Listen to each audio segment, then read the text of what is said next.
Did you know that many scientific concepts found in the Quran were revealed over 1400 years ago, long before modern science? This raises fascinating questions about the relationship between faith and science. How could these revelations align so closely with what we know today? Welcome to today's exploration of the creative teachings of Islam as presented in the Quran. We'll delve into how these teachings not only provide spiritual guidance, but also align remarkably with modern scientific discoveries. Could there be a connection between divine revelation and scientific truth? In our modern world, the advances in science and technology are nothing short of astounding. From the depths of the oceans to the far reaches of space, humanity has made incredible strides in understanding the natural world. Yet despite these advancements, many people struggle to reconcile their faith with scientific knowledge. This struggle often stems from a perceived conflict. On one side, science is seen as purely empirical and objective, dealing with facts and evidence. On the other, religion is viewed as subjective and based on belief without proof.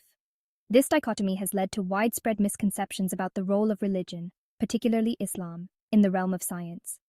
Some argue that religion is outdated, a relic from a time before humanity understood the universe through scientific inquiry. Others claim that science undermines religious beliefs, casting doubt on the very foundations of faith. But is this really the case? Could it be that religion, particularly Islam, and science are not at odds but rather complement each other in ways we have yet to fully understand?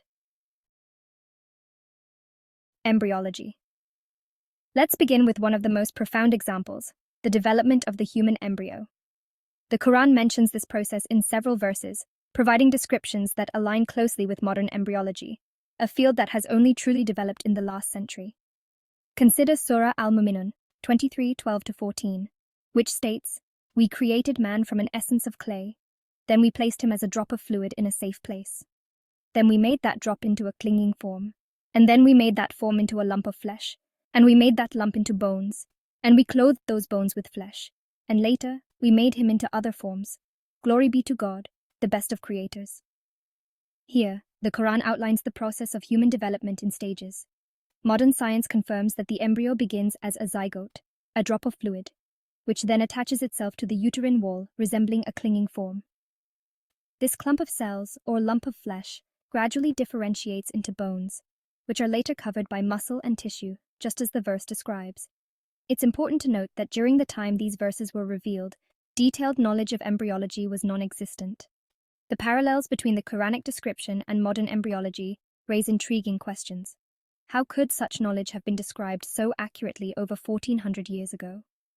Is it mere coincidence, or could it point to a deeper divine understanding of human development? Expansion of the universe. Let's turn our attention to the cosmos. One of the most significant discoveries of the 20th century was that the universe is expanding, a concept first proposed by Edwin Hubble in 1929. Yet over a millennium earlier, the Quran mentioned this idea. In Surah Ad-Dariyat, chapter 51, verse 47, it is stated, "And the heaven we constructed with strength, and indeed, we are its expander." The word used in the original Arabic, musiuna, implies continuous expansion. This concept was entirely foreign to the ancient world, where the prevailing belief was in a static universe. The discovery that the universe is expanding was a revolutionary idea that reshaped our understanding of cosmology.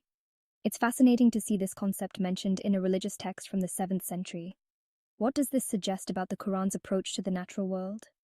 Could it be that the Quranic descriptions are not just metaphorical, but also contain layers of meaning that align with scientific discoveries? This verse encourages us to view the universe as dynamic and ever-growing, a concept that modern cosmology has only recently embraced. The water cycle. Water is essential to life, and its cycle is one of the most fundamental processes on Earth. The Quran describes the water cycle in remarkable detail, as seen in Surah Az-Zumar, verse 21. "Have you not seen that God sends down water from the sky and makes it flow as springs in the earth and produces thereby crops of varying colors? Then they dry and you see them turned yellow. Then he makes them scattered debris. Indeed, and that is a reminder for those of understanding." This verse, along with others like it, outlines key aspects of the water cycle: precipitation, infiltration, the growth of vegetation, and the eventual decay of plants. The Quran also mentions the role of winds in driving clouds and causing rain in Surah Ar-Rum, verse 48. It is God who sends the winds that stir up the clouds and spreads them in the sky as he wills. He forms them into dark clumps, and you see the rain come pouring out from their midst. When he makes it fall on whichever of his servants he wishes, they rejoice.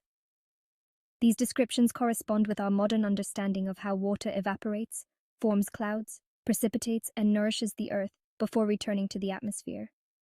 It's another example of the Quran providing insights into natural processes that were not scientifically understood at the time of its revelation. This detailed understanding of the water cycle, long before it was formally documented by scientists, suggests a deep appreciation for the natural world in the Quran. It serves as a reminder of the intricate balance within our environment, a balance that is crucial for sustaining life. Mountains and geology. Mountains have always been a source of wonder, not just for their majesty, but also for their role in the Earth's stability. The Quran makes several references to mountains, particularly emphasizing their function as stabilizers of the Earth's crust. In Surah An-Naba, verses 6 and 7, the Quran says, "Have we not made the earth a resting place and the mountains as pegs?" The term pegs here is significant. Modern geology has discovered that mountains do indeed have deep roots that extend into the Earth's mantle, acting much like pegs. These roots play a crucial role in stabilizing the Earth's crust, preventing it from shaking excessively. This understanding aligns with the concept of isostasy in geology, where the Earth's crust is in gravitational balance due to the presence of mountains. Again, the Quran presents an idea that wasn't scientifically validated until much later. What can we draw from this? It seems that the Quran not only acknowledges the physical presence of mountains, but also hints at their deeper stabilizing functions, which are now known to be scientifically accurate. This further suggests that the Quranic perspective on the natural world is both profound and insightful. At this point, it becomes clear that the Quran encourages exploration and understanding of the natural world. This is not merely for the sake of acquiring knowledge, but as a form of worship and reflection on the Creator's wisdom. Islamic teachings have historically promoted the pursuit of knowledge.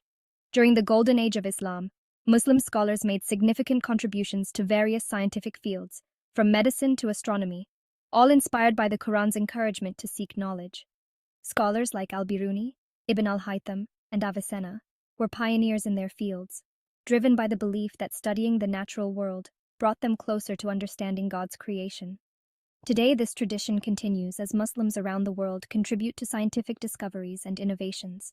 The Quran's teachings remind us that faith and reason are not mutually exclusive.